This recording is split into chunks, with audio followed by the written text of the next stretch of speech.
Though economics as we know it is a fairly rare concept, economic thoughts have been in existence since the very first civilizations of the world.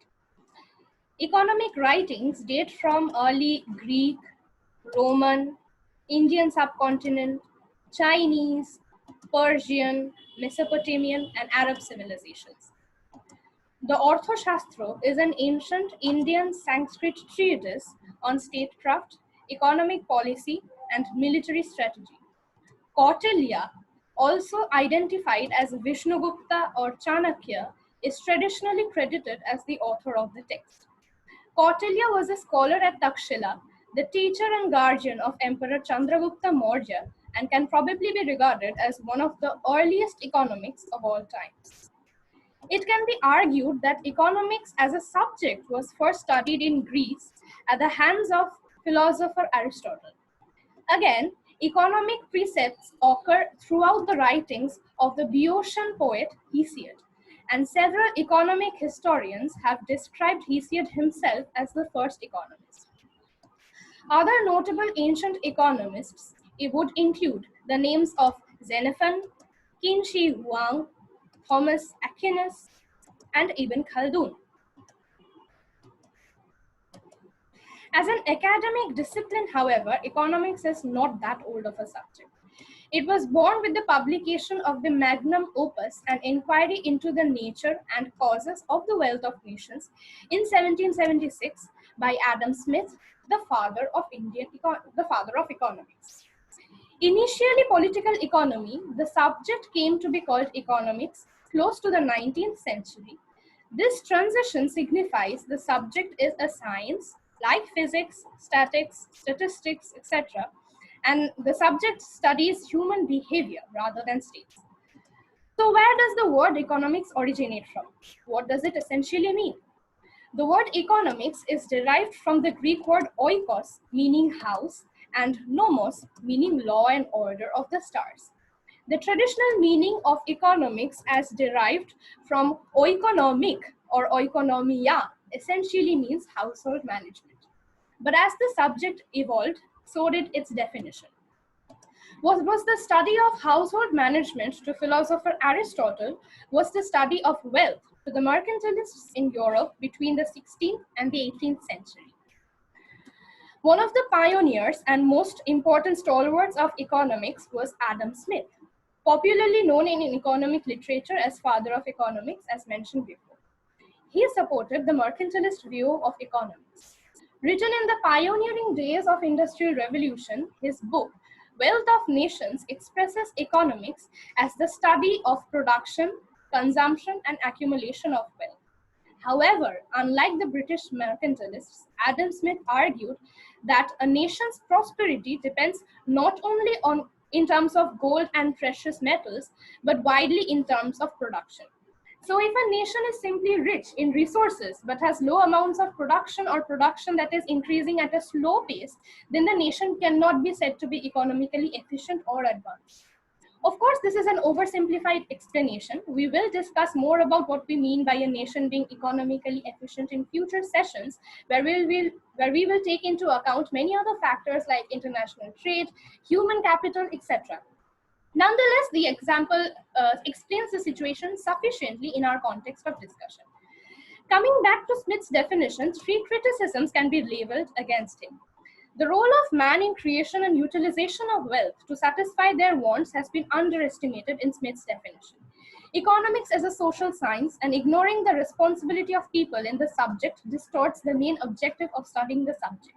Speaking of social science, well, a social science is that branch of science which analyzes the interaction between social activities and social relations or institutions, that is, between man and nature, on the basis of historically evolved impersonal rules performed within a set of social relations. Adam Smith has emphasized on the creation of wealth, not its use. Many economists claim that wealth should only be a mean of achieving higher welfare and should not be regarded as the end in itself. The means of acquiring wealth have not been explained. This has resulted in widespread misunderstanding in the nature and scope of economics. It is the root cause of labeling economics as dismal science, or Victorian philosophers and historians Thomas Carlyle and John Ruskin describing economics as the gospel of Mammon. The dismal science is a derogatory alternative name for economics coined by Carlyle in the 19th century.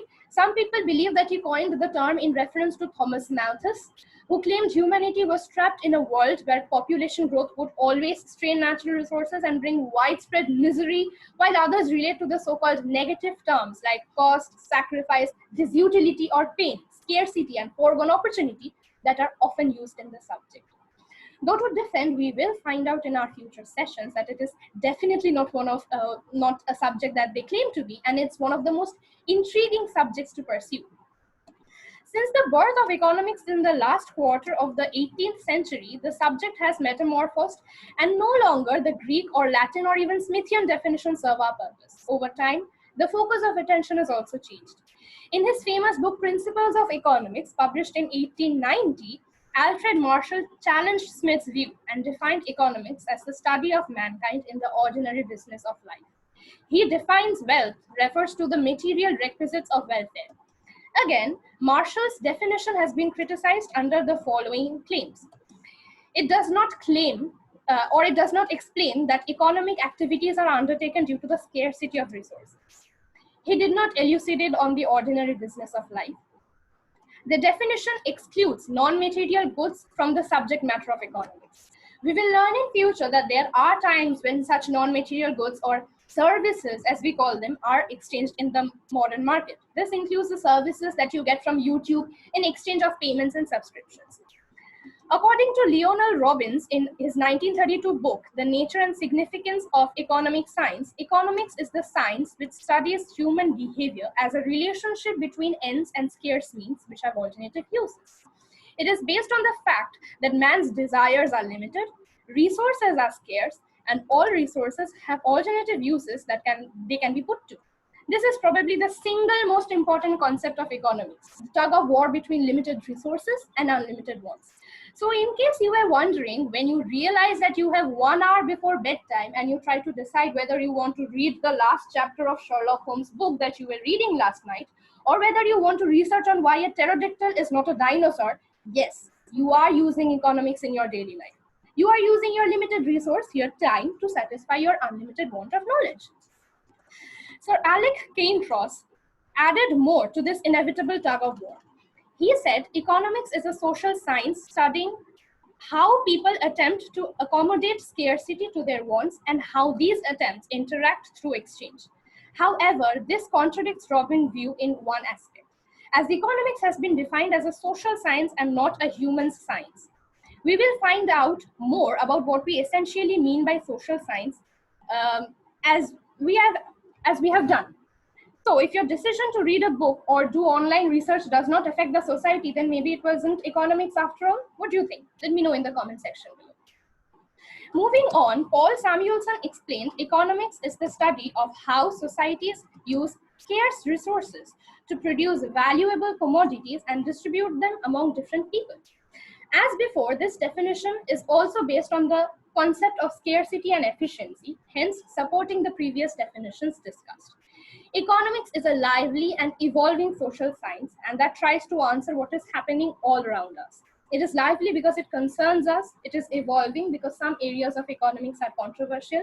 There are alternative viewpoints, and that's what makes it more interesting. As we progress, we'll delve into such controversies. Who knows, maybe one day you can provide a different viewpoint to the definitions that we discussed today, or even solve one of the biggest paradoxes of modern economics.